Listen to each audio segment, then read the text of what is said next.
మన ప్రభు అయిన యేసుక్రీస్తు నామములో మీకు శుభములు తెలియజేస్తున్నాను. ఈరోజు ఒక ప్రాముఖ్యమైన ప్రశ్న మనకున్నది. ఈ పరిశుద్ధ గ్రంథంలో దానియేలు గ్రంథము, ఈ దానియేలు గ్రంథము ఏ భాషలో రాయబడింది, లేక ఏ భాషల్లో రాయబడింది? ఎందు గురించి దానియేలు ప్రవక్త ఒక గ్రంథంలో 2 భాషలు వాడాడు? దానియేలు గ్రంథము 12 అధ్యాయాలు ఉన్నవి. ఈ 12 అధ్యాయాలు దానియేలు 2 భాషల్లో రాశాడు. అంటే ఒక భాషలో రాసి తర్వాత మరొక భాషలోకి తర్జుమా కాదండి. ఏంటో తెలుసా? దానియేలు ప్రవక్త దానియేలు గ్రంథము ఈ 12 అధ్యాయాలని కొంత హీబ్రూ భాషలో, కొంత అరమేయిక్ భాషలో ఎందుకు ఇలా రాశాడు? మనం దానియేలు గ్రంథానికి ఒకసారి వెళ్ళినట్లయితే, దానియేలు యెరూషలేములో పుట్టాడు, యెరూషలేములో పెరిగాడు. అంటే హెబ్రీ భాషలో ప్రవీణుడు. కానీ క్రీస్తు పూర్వము 605వ సంవత్సరంలో బబులోను రాజైన నెబుకద్నెజరు యెరూషలేముకు వచ్చాడు. యెరూషలేముకు వచ్చి యెరూషలేమును స్వాధీనం చేసుకుని ఆయన తన నపుంసకుల అధికారితో ఏమన్నాడంటే, దానియేలు గ్రంథము 1వ అధ్యాయము 3-4 వచనాలు మనం చూసినట్లయితే, రాజు అశ్వనజు అను తన నపుంసకుల అధిపతిని పిలిపించి అతనికి ఇలాగ ఆజ్ఞాపించెను: ఇశ్రాయేలీయుల రాజవంశములో ముఖ్యులై లోపము లేని సౌందర్యమును, సకల విద్యా ప్రావీణ్యతయు జ్ఞానమును కలిగి తత్వజ్ఞానము తెలిసిన వారై రాజు నగరునందు నిలువదగిన కొందరు బాలురను రప్పించి కల్దీయుల విద్యను భాషను వారికి నేర్పుము. ఈ అష్పెనాజుకి నెబుకద్నెజరు రాజవంశంలో నుండి కొంతమంది యవనస్తులను ప్రోగు చేయమని చెప్పాడు. ఎలాంటి వారిని? రాజుకు నెబుకద్నెజర్కి హై స్టాండర్డ్స్ అండి. గమనిస్తున్నారా? High standards. అవును, సాధారణమైన వ్యక్తులు మనకొద్దు, సోమరి తనములో ఉన్న వ్యక్తులు మనకొద్దు, సమయాన్ని పాటించని వ్యక్తులు మనకొద్దు. వారు చక్కగా ప్రావీణ్యత కలిగి ఉండాలి, టీచబుల్ స్పిరిట్ ఉండాలి, నేర్చుకునే మనసు ఉండాలి. వారిని రాజవంశంలో నుండి నువ్వు ఎన్నుకోవాలని అష్పెనాజుకి నెబుకద్నెజరు ఆజ్ఞ ఇచ్చాడు. అప్పుడు అష్పెనాజు దానియేలును, అట్లాగే హననీయ, మిషాయేలు, అజరయ్య, అంటే ఇవి హెబ్రీ పేర్లు, వారిని బబులోనుకు తీసుకుని వెళ్ళిన తర్వాత పేర్లు మార్చేశారు. దానియేలుకైతే బెల్టెషాజర్ అని, హననీయకు షడ్రక్ అని, మిషాయేలుకు మేషక్ అని, అజరయ్యకు అబేద్నెగో అని వారు బబులోను పేర్లు పెట్టారు. బబులోను డ్రెస్సింగ్ ఇచ్చారు, బబులోను భాష నేర్పించారు. బబులోను భాష అరమేయిక్. అవును, అరమేయిక్ని బైబిల్ పండితులు ఏమంటున్నారో తెలుసండి? లింగ్వా ఫ్రాంకా. లింగ్వా ఫ్రాంకా అంటే బబులోను సామ్రాజ్యంలో, సామ్రాజ్యం అంటే ఇంకా ఎన్నో రాజ్యాలు ఉంటాయి అందులో. సో ఈ బబులోను సామ్రాజ్యం అంతటికీ కూడా ఒక కామన్ లాంగ్వేజ్, అదే అరమేయిక్ భాష. కాబట్టి హీబ్రూ భాషలో ప్రవీణుడిగా ఉన్న దానియేలు ఇప్పుడు బబులోనులో ఆ 3 సంవత్సరముల విద్యలో అరమేయిక్ కూడా నేర్చుకున్నాడు.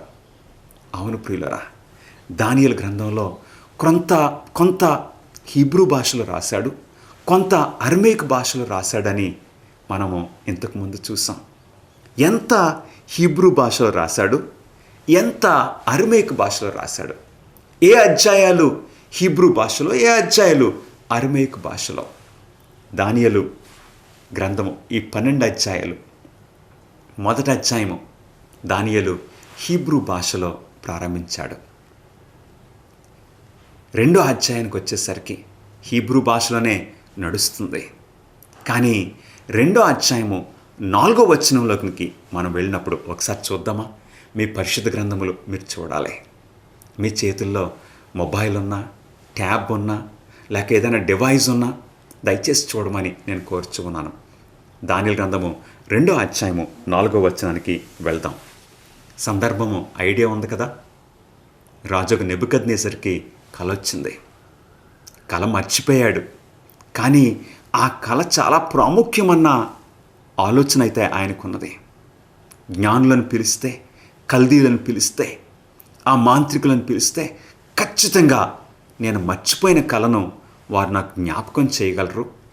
కల మాత్రమే కాదు, కల భావం కూడా చెప్తారని ఆయన చాలా చాలా ఆనందంతో వారిని ఆశతో ఉదయాన్నే పిలిపించాడు.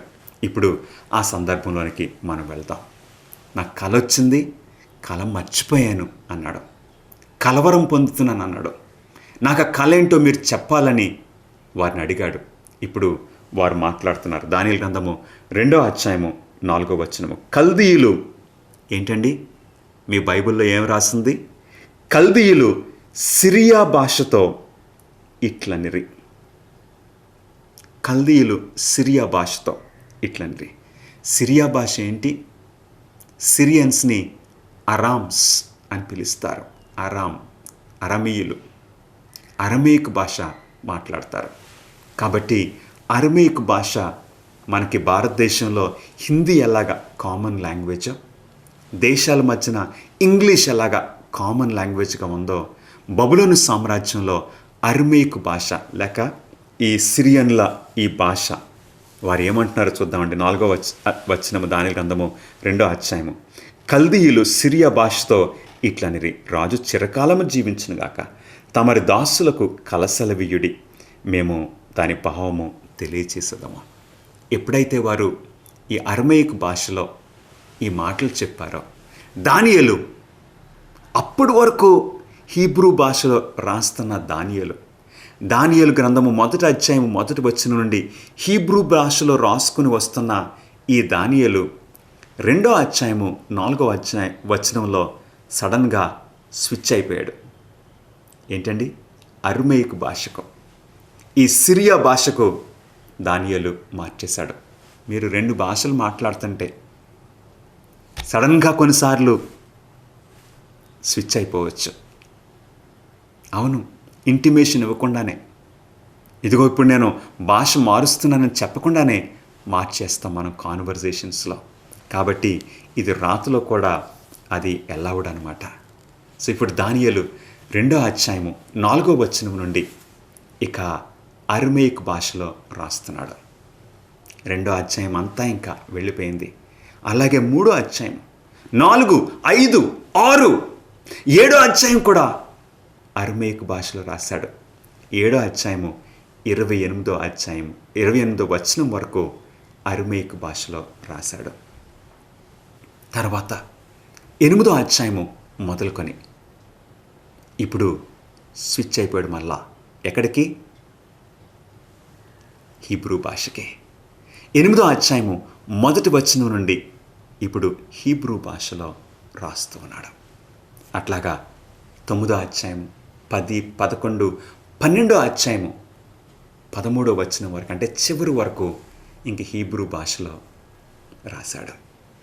అంటే దానియేలు హీబ్రూ భాషలో ప్రారంభించాడు, అరమేయిక్ భాషలోనికి స్విచ్ అయ్యాడు, మరలా గ్రంథము చివరికి వచ్చేసరికి హీబ్రూ భాషలోనికి వచ్చాడు. అంటే మధ్యలో అరమేయిక్ భాష ఒక శాండ్విచ్ లాగా ఉన్నట్లు మనం చూస్తూ ఉన్నాం. ఎందుకు ఇలా చేశాడు అని బైబిల్ పండితులు ప్రశ్నలు అడుగుతున్నారు. ఎందుకో తెలుసా? చాలా ప్రాముఖ్యమైన కారణము. అరమేయిక్ భాషలో రాస్తే ఎంతమంది చదవగలరండి? హీబ్రూ భాషలో రాస్తే యూదులు మాత్రమే చదవగలరు, ఇంకా కొంచెం హీబ్రూ భాష వచ్చిన వారు మాత్రమే చదవగలరు. కానీ అరమేయిక్ భాషలో రాస్తే వావ్, చాలామంది చదవగలరు. బబులోను రాజ్యములో ఉన్నవారు చదవగలరు. బబులోను సామ్రాజ్యంలో ఉన్న వేరువేరు రాజ్యాల వారు కూడా చదవగలరు. అంటే దానియేలు పెద్ద ఉద్దేశాలు, బ్రాడ్ ఐడియాస్. దానియేలు గ్రంథము అనేకులకు దీవెనకరంగా ఉండాలని రాసి ఉన్నాడు. గమనిస్తున్నారా ప్రియ స్నేహితులరా? నీ జీవితం కూడా, నా జీవితం కూడా ఇతరులకి దీవెనకరంగా ఉండాలి. నిజంగా మన దేవుడు పక్షపాతము లేని దేవుడు. దేవునికి ఇష్టమైన భాష ఏంటి? అన్ని భాషలు ఆయనకు ప్రియమైనవి. అన్ని గోత్రముల ప్రజలు, అన్ని దేశాల ప్రజలు, ఏ రంగులో ఉన్నా సరే, హెయిర్ స్టైల్ ఎలా ఉన్నా సరే, ఏ భాష మాట్లాడుతున్నా సరే, గాడ్ లవ్స్ యూ. గమనిస్తున్నారా ప్రియ స్నేహితులారా? అందుకే దేవుడు ఇప్పుడు కూడా ఆయన బయలుపరిచే విషయాలు మానవ భాషలో, అక్కడ ఏ వాడుక భాష ఉందో ఆ భాషలో దేవుడు బయలుపరుస్తున్నారు. అందుకే క్రొత్త నిబంధన టైంలో గ్రీకు భాష కామన్ లాంగ్వేజ్గా ఉంది. అందుకు ప్రభువైన యేసుక్రీస్తు వారి యొక్క శిష్యులు కానీ, అపోస్తలుడైన పౌలు గారు కానీ గ్రీకు భాషలో క్రొత్త నిబంధన రాశారు. ప్రకటన గ్రంథము 14వ అధ్యాయానికి మనం వెళ్ళినట్లయితే, ప్రకటన గ్రంథము 14వ అధ్యాయంలో మనకు 3 దూతల వర్తమానం కనపడుతుంది. 3 ఏంజల్స్ మెసేజ్ అని మనం చెప్పవచ్చు. ఈ 3 దూతల వర్తమానం యొక్క ప్రాముఖ్యత ఏంటి అని మీరు అడిగినట్లయితే, ప్రకటన గ్రంథము 14వ అధ్యాయము 6వ వచనంలో దేవుని వాక్యము ఈ విధంగా సెలవిస్తుంది. ప్రకటన 14వ అధ్యాయము 6వ వచనం ఒకసారి మీరు చూడవలసిందిగా నేను కోరుచున్నాను. అప్పుడు మరి ఒక దూత, అంటే ఫస్ట్ ఏంజల్, మరి ఒక దూతను చూచితిని. అతడు భూనివాసులకు, అంటే ఈ భూమి మీద జీవిస్తున్న ప్రతి ఒక్కరికి, భూనివాసులకు అనగా ప్రతి జనమునకును, హల్లెలూయా, ప్రతి వంశమునకును, నో వన్ ఈజ్ ఎక్స్క్లూడెడ్. ఎవరిని కూడా దేవుడు విడిచిపెట్టట్లేదు. అందరూ కూడా ఈ వర్తమానము వినాలి. ప్రతి వంశమునకును, ప్రతి జనమునకును, ప్రతి వంశమునకును, ఆయా భాషలు మాట్లాడు వారికి, ప్రతి భాషకు, ప్రతి ప్రజకును ప్రకటించినట్లు నిత్య సువార్త తీసుకుని ఆకాశ మధ్యమున ఎగురుచుండెను. హల్లెలూయా. యోహాను కాలంలో ఒక వర్తమానం స్పీడ్గా వెళ్ళాలంటే, యోహాను కాలంలో హార్స్ ఫాస్టెస్ట్. ఈ రోజున విమానము. ఈ వర్తమానము ప్రకటన గ్రంథము 14వ అధ్యాయంలో ఈ నిత్య సువార్త ఇక అందరికీ వెళ్ళాలి. అందుకే ఆ దేవదూత ఆకాశ మధ్యమున ఎగురుచు భూనివాసులందరికీ. ఏంటి ఆ వర్తమానము? ప్రకటన గ్రంథము 14వ అధ్యాయము 7వ వచనము, అతడు మీరు దేవునికి భయపడి ఆయనను మహిమపరచుడి, ఆయన తీర్పు తీర్చు గడియ వచ్చెను గనుక ఆకాశమును భూమిని సముద్రమును జలధారలను కలుగు చేసిన వానికే నమస్కారము చేయడని గొప్ప స్వరముతో చెప్పాను. దానియేలు కాలంలో అందరికీ అర్థం కావాలి, అందరూ తెలుసుకోవాలి అని దానియేలు అర్మేయకు భాషలో ఇవి రాశాడు. చాలా చక్కగా ఉంది. అసలు దానియేలు గ్రంథాన్ని మనం కొంచెం ఆ స్ట్రక్చర్, రాసిన ఆ పద్ధతిని మనం గమనించినట్లయితే దానియేలు గ్రంథాన్ని 2 భాగాలుగా మనం చేయొచ్చు. ఎట్లాగా? దానియేలు గ్రంథంలో ఉన్న 12 అధ్యాయాలని 2 భాగాలుగా చేసుకోవచ్చు.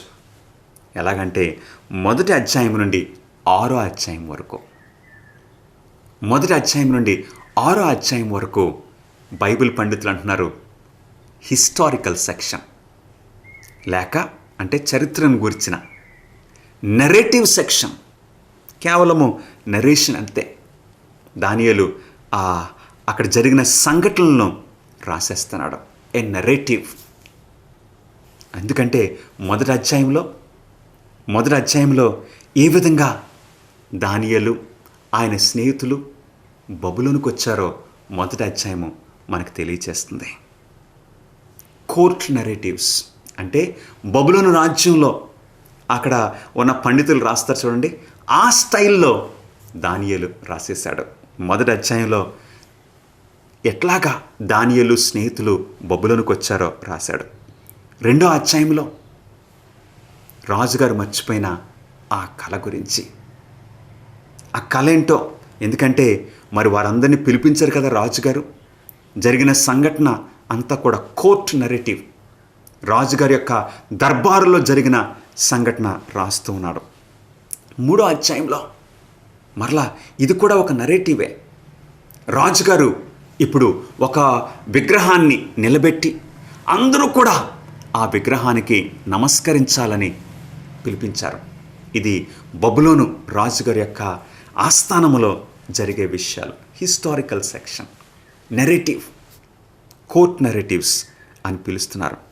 నాలుగో అధ్యాయంలో రాజు అయిన నెబుకద్నెజరు ఆయన సింహాసనం మీద నుండి రాసిన ఈ శాసనము, నాలుగో అధ్యాయము నెబుకద్నెజరు రాసినది కోర్ట్ నెరేటివ్. గమనిస్తున్నారా ప్రియులరా? అందుకే ఆ కోర్టులో వాడబడిన భాష ఏంటి? రాజు దర్బారులో వాడబడిన భాష ఏంటి? అరమేయిక్ భాష. అందుకే ఈ రాస్తున్నాడు. తర్వాత ఐదో అధ్యాయానికి వచ్చేసరికి ఈ బబులోనులో బెల్షాజరు ఒక విందు చేశాడు. ఆ విందులో ఒక చెయ్యి వచ్చి రాత, hand writing on the wall, రాజుగారి ఆస్థానంలో జరుగుతున్న విషయాలు. కాబట్టి అరమేయిక్ భాషలో రాయటము ఇది అప్రాప్రియేట్, సమంజసమే. దానియేలు గ్రంథము 6వ అధ్యాయంలో ఏం కనపడుతుంది? దానియేలును సింహబోన్లో వేయటము. అగైన్ రాజుగారి యొక్క ఆస్థానంలో జరుగుతున్న సంఘటనలో. అందుకే ఈ కోర్ట్ నెరేటివ్స్ అంటే రాయల్ కోర్టులో జరుగుతున్న ఈ నెరేటివ్స్ అన్నీ బబులోను భాషలో దానియేలు రాశాడు. కాబట్టి ఇది దానియేలు అప్రాప్రియేట్గానే రాశాడు. ప్రియులరా, గమనిస్తున్నారా? దానియేలు గ్రంథాన్ని ఇప్పుడు రెండో భాగము ఏంటి? మొదటి భాగము హిస్టారికల్ సెక్షన్, కోర్ట్ నెరేటివ్స్. కాబట్టి ఈ అరమేయిక్ భాషలోనే రాయటము బాగానే ఉందని చూస్తాం, మొదటి అధ్యాయం నుండి 6వ అధ్యాయం వరకు. ఇప్పుడు సెకండ్ పార్ట్ ఆఫ్ దానియేలు గ్రంథంలో రెండో భాగము 7వ అధ్యాయం నుండి 12వ అధ్యాయం వరకు. 7వ అధ్యాయం నుండి 12వ అధ్యాయం వరకు. ఇవి మనం చూస్తే ఈ ప్రాఫెటిక్ సెక్షన్, ప్రవచనాలు, ఈ 7వ అధ్యాయం నుండి 12వ అధ్యాయం వరకు మనం చూసినట్లయితే ప్రియులరా, అందులో 3 దర్శనాలు మనకు కనపడుతున్నాయి. చాలా చక్కగా ఫిట్ అవుతుంది. ఈ రెండు భాగాలు చక్కగా ఫిట్ అవుతున్నాయి. ఎందుకంటే మొదటి భాగము కోర్ట్ నెరేటివ్స్ అన్నాం కాబట్టి దానియేలు ఒక 3వ వ్యక్తిగా రాస్తున్నాడు, అంటే థర్డ్ పర్సన్గా.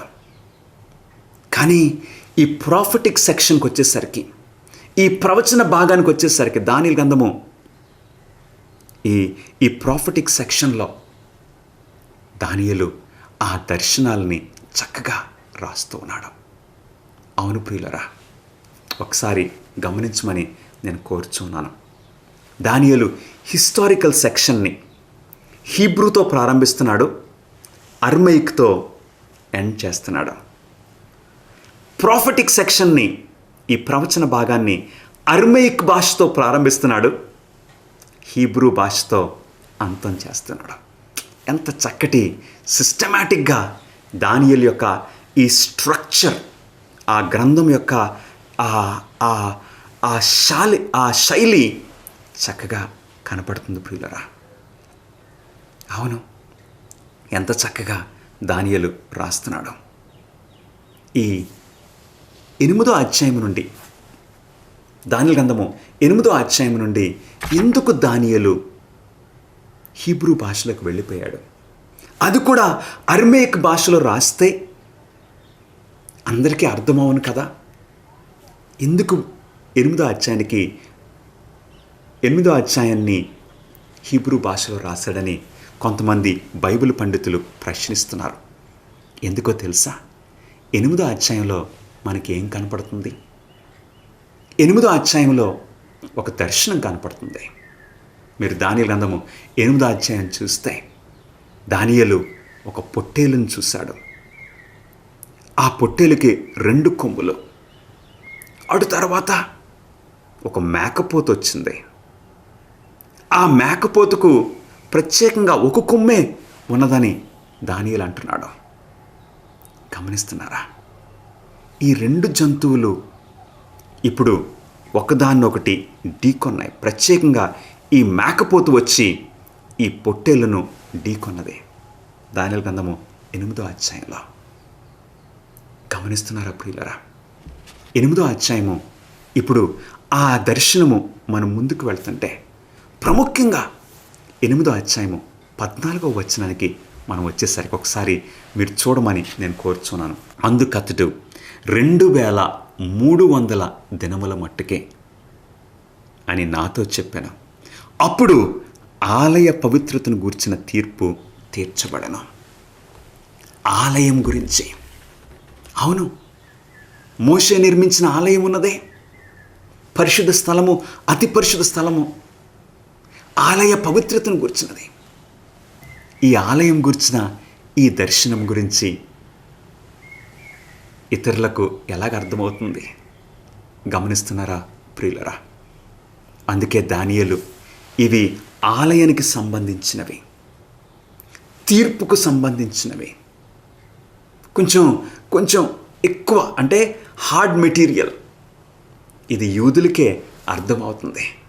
అందుగురించి దానియేలు హీబ్రూ భాషలోనికి వెళ్ళిపోయాడు. ప్రియులరా, మనం చూసినట్లయితే అరమేయిక్ భాషలో రాసిందంతా కూడా దానియేలు 3rd పర్సన్గా రాశాడు. కానీ హీబ్రూ భాషలో రాసినది దానియేలు 1st పర్సన్గా రాశాడు. ఒకసారి చూద్దామా? 8వ అధ్యాయము 1వ వచనానికి వెళ్దాం. దానియేలు గ్రంథము 8వ అధ్యాయము 1వ వచనానికి మనం వెళ్ళినట్లయితే ఇప్పుడు హీబ్రూ భాషలోనికి దానియేలు రాస్తూ ఉన్నాడు. 8వ అధ్యాయం 1వ వచనం.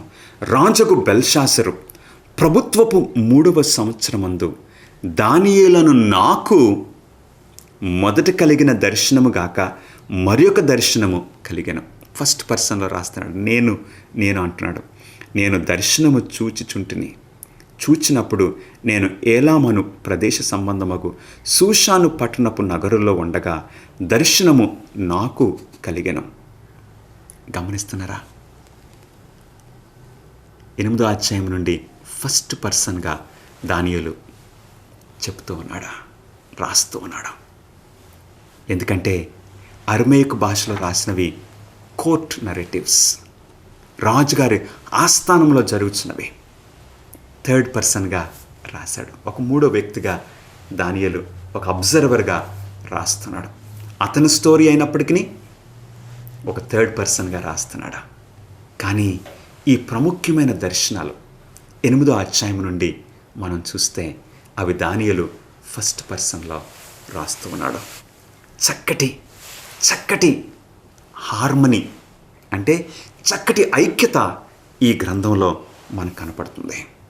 ప్రాముఖ్యంగా బైబిల్ పండితులు పాత నిబంధన ఏంటి, క్రొత్త నిబంధన ఏంటి, ఇందులో ఒక స్టైల్ ఆఫ్ రైటింగ్ వారు చూస్తున్నారు, గమనిస్తున్నారు. దాన్ని ఏమంటున్నారు తెలుసండి? కియాసం. అంటే హీబ్రూ ఆల్ఫబెట్ ఒకటి కీ అంటే ఎక్స్ లాగా ఉంటుందన్నమాట. దీని అర్థం ఏంటి? ఆ స్టైల్లో రాయడం అంటే ఏంటో తెలుసా? ఆ రైటర్, ఆ రచయిత చెప్పాలనుకుంటున్న ఆ ప్రాముఖ్యమైన విషయాన్ని మధ్యలో పెడతాడు. గమనిస్తున్నారా? ఈ మధ్యలో ఈ ఎక్స్ సెంటర్లో పెడతాడనమాట. అంటే పైన క్రింద ఉన్నవి మ్యాచ్ అవుతాయి, మధ్యలో ఉన్నవి మ్యాచ్ అవుతాయి. మరి ముఖ్యమైనది ఆ మధ్య భాగంలో పెడతారు. ఒకసారి మనము ఈ అరమేయిక్ భాషలో రాసిన ఈ విషయాల్ని, ఆ కియాసం మనం చూద్దాం ఒకసారి. దానియేలు గ్రంథము 2వ అధ్యాయము 4వ వచనం నుండి 7వ అధ్యాయము 28వ వచనం వరకు అరమేయిక్ భాషలో దానియేలు రాశాడని మనం విన్నాం కదా. ఇందులో ఒకసారి కియాజం చూడమని నేను కోరుచున్నాను. దానియేలు గ్రంథము 2వ అధ్యాయంలో మనకేం కనపడుతుందండి? రాజుగారికి వచ్చిన ఆ దర్శనము, రాజుగారికి వచ్చిన ఆ కలలో రాజుగారు 4 రాజ్యాలని చూశారు. 4 కింగ్డమ్స్. ఆ బంగారుతో ఉన్న రాజ్యము, వెండి, ఇత్తడి, ఇనుము, 4 రాజ్యాలు, తర్వాత దేవుని రాజ్యము. అది దానియేలు గ్రంథము 2వ అధ్యాయంలో కనపడుతుంది. సరే, 3వ అధ్యాయంలోకి వస్తే ఆ యెరూషలేము నుండి వచ్చిన ఆ యూదులు ఇప్పుడు వారి యొక్క విశ్వాసం కొరకు నిలబడుతున్నారు. దానియేలు గ్రంథము 3వ అధ్యాయంలో ఆ విగ్రహానికి వారు నమస్కరించకుండా దే స్టాండ్ ఫెయిత్ఫుల్. ఇప్పుడు 4వ అధ్యాయానికి మనం వద్దాం. 4వ అధ్యాయంలో నెబుకద్నెజరుకు ఒక కల వచ్చింది. ఆ కల్లో ఒక చెట్టు, పెద్ద చెట్టు, ఆ చెట్టు నరకబడింది. ఆ మొద్దు అలాగుంచారు. ఏంటో తెలుసా? గర్విస్తున్న రాజు, గర్వంతో నిండిన నెబుకద్నెజరు రాజు ఏ విధంగా వినయ విధేయతలు పొందాడో మనకు 4వ అధ్యాయంలో కనపడుతుంది. దేవునికి లోబడ్డాడో మనకు కనపడుతుంది. 5వ అధ్యాయము, దానియేలు గ్రంథము 5వ అధ్యాయంలోకి వెళ్ళేసరికి అక్కడ కూడా 5వ అధ్యాయంలో మరొక రాజు కనపడుతున్నాడు. ఆయన పేరు బెల్షాసరు. త్రాగుడు, గర్వము, విచ్చలవిడితనము. ఆ రాత్రి 1000 మందితో ఆయన త్రాగుతున్నాడు. ఉపపత్నులు, రాణులు అక్కడ ఉన్నారు. ఆ టైంలో ఈ బెల్షాసరు గోడ మీద ఒక రాతను చూశాడు. ఆ మొత్తంతా అది చూసేసరికి దిగిపోయింది. గర్విస్తున్న ఈ బెల్షాసరు ఇప్పుడు హీ వాజ్ హంబుల్డ్. అయ్యో, ఎవరు చెప్తారు ఇది అని ఇప్పుడు ఆ గర్వము తగ్గించబడింది. గమనిస్తున్నారా? దానియేలు గ్రంథము 6వ అధ్యాయానికి వెళ్తే, దానియేలు గ్రంథము 6వ అధ్యాయంలో దానియేలు సింహం బోన్లో వేయబట్టం, దానియేలు తన విశ్వాసం కొరకు నిలబట్టం మనం చూస్తున్నాం. దానియేలు గ్రంథము 7వ అధ్యాయానికి వచ్చేసరికి దానియేలు 4 జంతువులను చూశాడు. ఈ దానియేలు గ్రంథంలో ఈ చక్కటి కోఆర్డినేషన్, ఈ హార్మనీ మనం చూస్తూ ఉన్నామా? నీవే భాష మాట్లాడుతున్నా దేవునికి నీవు చాలా ప్రాముఖ్యమైన వ్యక్తివి. ఏ ఊరు నుండి వచ్చినా, ఏ ప్రాంతం నుండి వచ్చినా దేవుని యొక్క కనుదృష్టి నీ మీద ఉన్నది. నీవు నేను కూడా ఈ సత్యాలు తెలుసుకొని ప్రభువైన యేసుక్రీస్తు అనే రక్షకుడిగా అంగీకరించి రక్షణ పొందాలని దేవుని యొక్క ఉద్దేశము. ప్రార్థన చేసుకుందాం. మహాపరిశుద్ధుడా, మీకే స్తుతులు నాయనా, స్తోత్రములు. మాతో మాట్లాడినందుకు మీకు వందనములు. ఈ విషయాల్ని ప్రభువా దానియేలు ద్వారా రాయించి మాకు అందుబాటులో పెట్టినందుకు మీకు స్తుతులు చెల్లించుకుంటున్నాము. నాయనా, నీ వాక్యం ద్వారా మమ్మల్ని హెచ్చరిస్తూ, ధైర్యపరుస్తూ నడిపించుకోమని యేసుక్రీస్తు నామములో అడిగి వేడుకొంచున్నాం తండ్రి. Amen. God bless you friends.